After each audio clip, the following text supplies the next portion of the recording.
Premièrement, au nom de l'Organisation des Nations Unies pour le développement industriel, l'ONIDI, je souhaite exprimer toutes mes reconnaissances envers le gouvernement du Sénégal et envers le bailleur de fonds, mais également envers tous les partenaires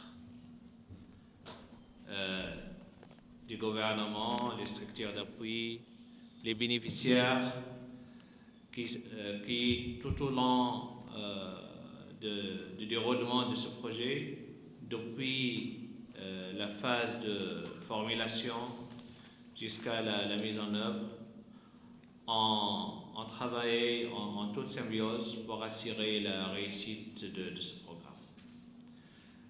Je ne sais pas si on doit au moins à titre personnel, être content pour clôturer ce type de projet, parce que après peut-être quelques semaines, il n'y aura plus de P2R, au moins à titre provisoire, parce que c'est un programme qui a fait l'objet d'un travail intense pendant des années, mais en même temps, c'est une grande satisfaction également pour moi et pour toute l'équipe des P2R de finir avec une facture aussi positive.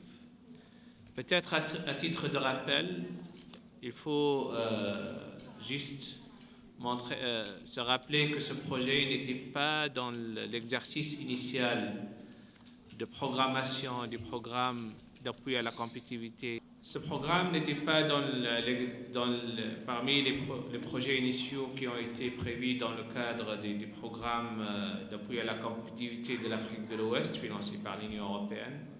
Mais après le démarrage de ce projet, comme vous le savez, c'est un programme qui concerne toute l'Afrique de l'Ouest. L'Union européenne, en concertation avec le gouvernement du Sénégal et avec l'ONIDI, ils ont vu l'importance de mettre une enveloppe financière pour supporter les PME et notamment les micro-entreprises. Vu l'importance de ce tissu économique dans le contexte du Sénégal, donc, il y a eu la phase de concertation pour mettre en place ce projet. Et par la suite, beaucoup de travail a été accompli pour asseoir la bonne approche.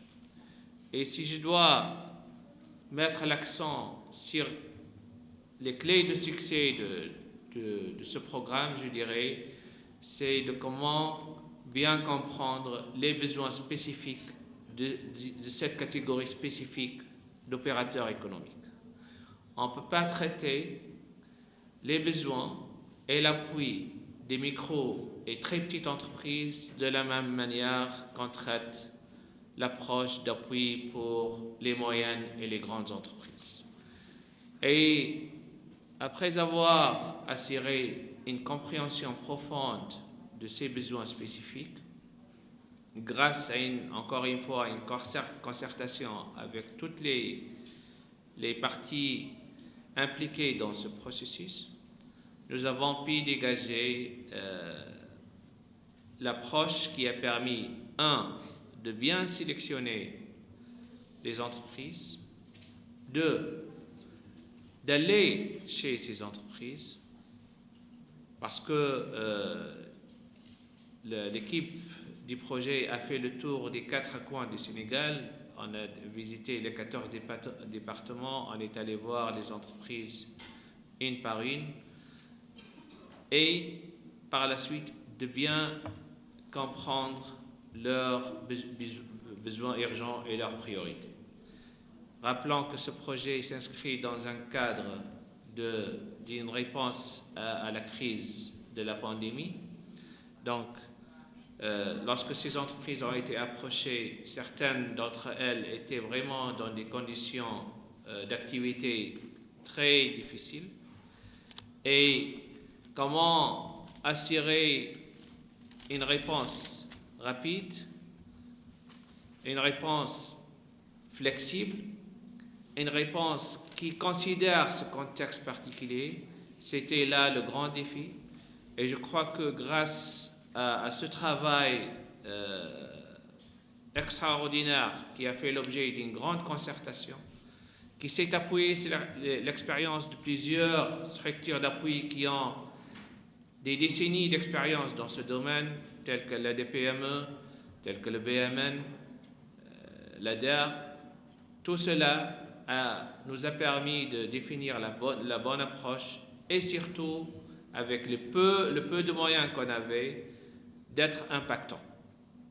Parce que, et là, ce n'est pas un secret, il y a pas mal de projets similaires qui n'ont pas, qui ont eu beaucoup plus de moyens, mais qui n'ont pas eu l'impact parce qu'on n'a pas bien défini les priorités. Donc là encore, je souhaite réitérer la reconnaissance de l'ONIDI envers tous les partenaires qui ont travaillé avec nous pour assurer la réussite de cette approche.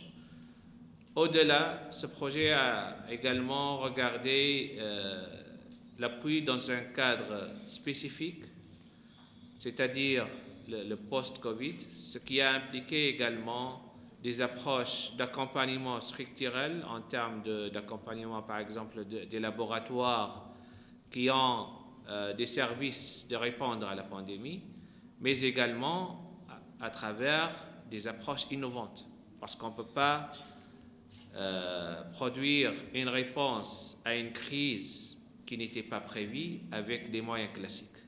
Donc là également, le projet a développé des coopérations pour promouvoir l'innovation.